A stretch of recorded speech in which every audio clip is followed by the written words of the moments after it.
In Canada, there are 5 members of the Supreme Court that are nominated by Justin Trudeau, and there are 4 members of the Supreme Court who were nominated by Stephen Harper.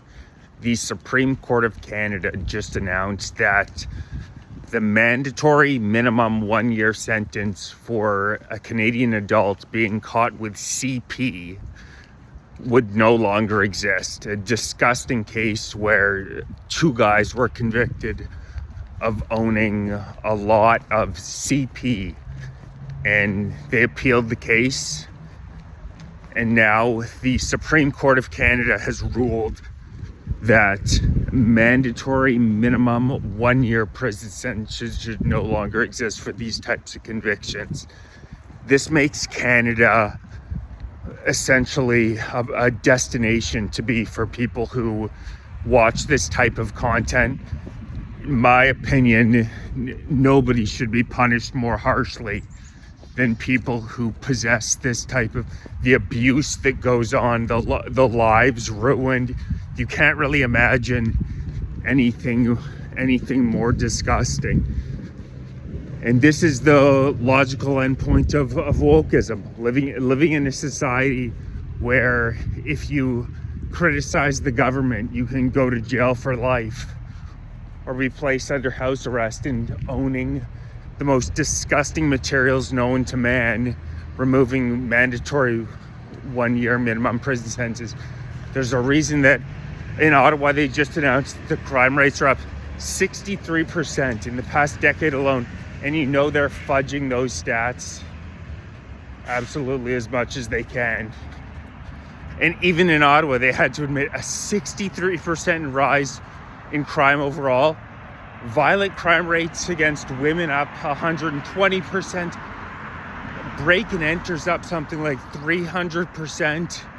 And everyday Canadians can see it on the streets. Also, the amount of open drug use has skyrocketed. Canada is just clearly getting into a worse and worse position. And what's making it truly disturbing is this kind of woke veneer that's on it, this happy veneer, this empathetic veneer, when really it's a tyrannical ideology. It says that if you don't agree with us, that men can become women, that women can become men,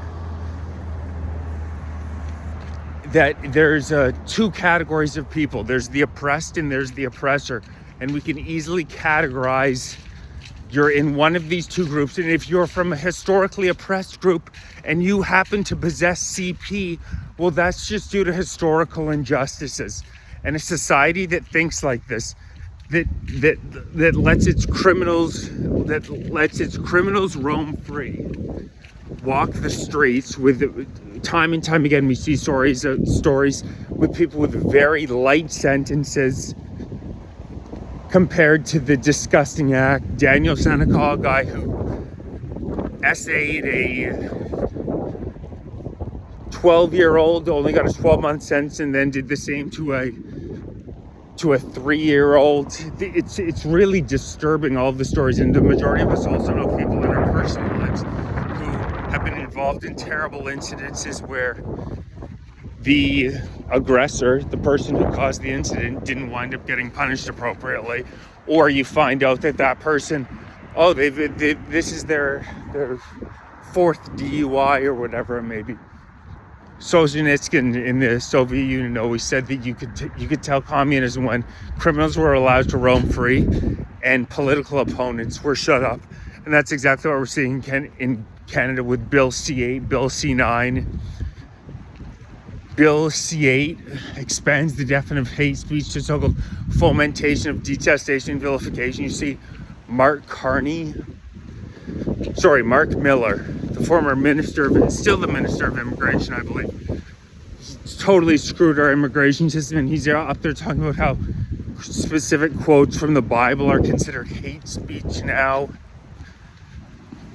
These people are tyrannical. You look at Mark Carney after the Freedom Convoy in 2024. He said that he wrote an article calling those people seditionists.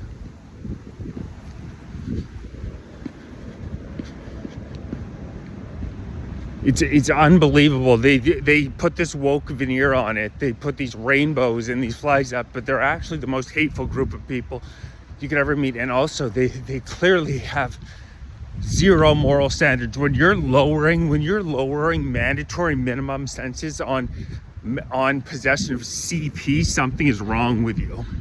Something is wrong with your outlook on the world, because there could be nothing more inappropriate or disgusting. And they'll make some excuse. They'll say, oh, well, we were just looking at a sample from another case. They give some example with two 18-year-olds sent images of a 17-year-old nude. But I mean, it's not what it's really about. In no other countries in the United States, in Russia and China, are you kidding me? You know what's done to people are caught with CP in the same time in Canada, where we consider ourselves to be the morally good, which is becoming more and more of a joke. The morally good when we're releasing mandatory minimum sentences from 1 year. I think most people would think these people should get imprisonment for life. Like, I can't imagine there being many more disturbing crimes that also harm the most vulnerable people. If you want to talk about protecting vulnerable people,